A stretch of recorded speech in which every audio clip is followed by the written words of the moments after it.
വിജയ് തമിഴ്നാട് മുഖ്യമന്ത്രിയായി സത്യപ്രതിജ്ഞ ചെയ്യുന്ന ചടങ്ങിലേക്ക് നടി തൃഷ കൃഷ്ണനെത്തിയത് ചർച്ചയാകുന്നു. ഹർഷാരവങ്ങളോടെയാണ് തൃഷയെ വിജയ് ആരാധകർ വരവേറ്റത്. അമ്മ ഉമാ കൃഷ്ണനൊപ്പമാണ് തൃഷ എത്തിയത്. വിജയിയുടെ അമ്മയുടെ സഹോദരങ്ങളുടെ മക്കൾ തൃഷയെ കെട്ടിപ്പിടിച്ച് സ്വീകരിച്ചു.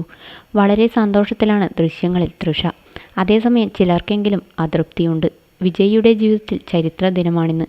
ഇന്ന് ഒപ്പം വേണ്ടത് ഭാര്യയും മക്കളുമാണ്. ഭാര്യയുമായി അകന്നെങ്കിലും മക്കളെങ്കിലും വേണ്ടതായിരുന്നു. എന്നാൽ തൃഷയ്ക്കാണ് വിജയ് പരിഗണന കൊടുത്തത്. ഒരു മുഖ്യമന്ത്രിക്ക് ചേർന്ന പ്രവൃത്തിയല്ല ഇതെന്നാണ് വിമർശനം.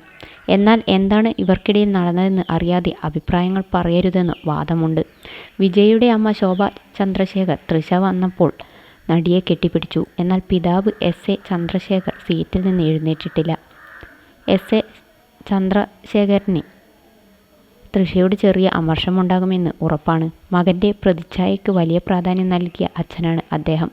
കരിയറിലെ തുടക്കകാലത്ത് വിജയിയുടെ പേര് മോശമാകാതിരിക്കാൻ പരമാവധി ശ്രദ്ധിച്ചയാളാണ് എസ്.എ. ചന്ദ്രശേഖർ. ഇന്ന് തൃഷയുടെ പേര് ചേർത്ത് വിജയ് ഗോസിപ്പ് കോളങ്ങളിൽ നിറയുന്നു.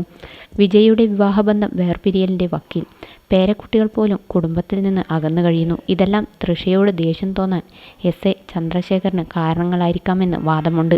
എന്നാൽ ഇതിലൊന്നും മകനെ കുറ്റപ്പെടുത്താൻ എസ്.എ. ചന്ദ്രശേഖർ തയ്യാറാകുന്നില്ലെന്ന വശവുമുണ്ട്. എസ്.എ. ചന്ദ്രശേഖരൻ്റെ കണ്ണിൽ വിജയ് ഇന്നും ഉത്തമ പുരുഷനായ മകനാണ്. വിജയ്ക്കെതിരെ വ്യക്തിഹത്യ നടക്കുന്നു എന്നാണ് എസ്.എ. ചന്ദ്രശേഖർ പറയുന്നത്. വിജയ് ഇത്തരക്കാരനാണ്, കുടുംബത്തിന് എതിരാണ്, അച്ഛനോടും അമ്മയോടും എതിർപ്പുണ്ട് എന്നിങ്ങനെ പറഞ്ഞ് വ്യക്തിഹത്യ നടത്തുന്നു. അതാണ് ഇപ്പോൾ പറയുന്ന വ്യക്തിപരമായ കാര്യങ്ങൾ. എപ്പോഴോ സംഭവിച്ച് സമരസപ്പെട്ട ഒരു വിഷയത്തെ ഇപ്പോൾ വലിച്ചിഴച്ചു കഴിഞ്ഞ കാര്യമാണ്. അത് വീണ്ടും ഈ സമയത്ത് വരുന്നതിന് പിന്നിൽ മറ്റ് ലക്ഷ്യങ്ങളാണെന്നും എസ്.എ. ചന്ദ്രശേഖർ പറയുന്നു. വിജയ്ക്കെതിരെ ചില യൂട്യൂബ് ചാനലിൽ ആസൂത്രിതമായി തെറ്റായ പ്രചാരണങ്ങൾ നടത്തുന്നുണ്ടെന്ന് എസ്.എ. ചന്ദ്രശേഖർ പറഞ്ഞിരുന്നു. അതേസമയം വിജയുമായി 1.5 വർഷത്തോളം അകൽച്ചയിലായിരുന്നു എസ്.എ. ചന്ദ്രശേഖർ.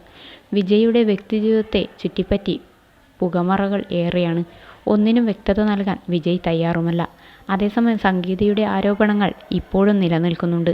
തന്നെ പൂർണ്ണമായും വിജയ് അവഗണിച്ചെന്നാണ് സംഗീത ആരോപിക്കുന്നത്. അകന്ന ശേഷം തനിക്ക് സാമ്പത്തിക യാത്രാവിലക്കുകൾ ഉണ്ടായി.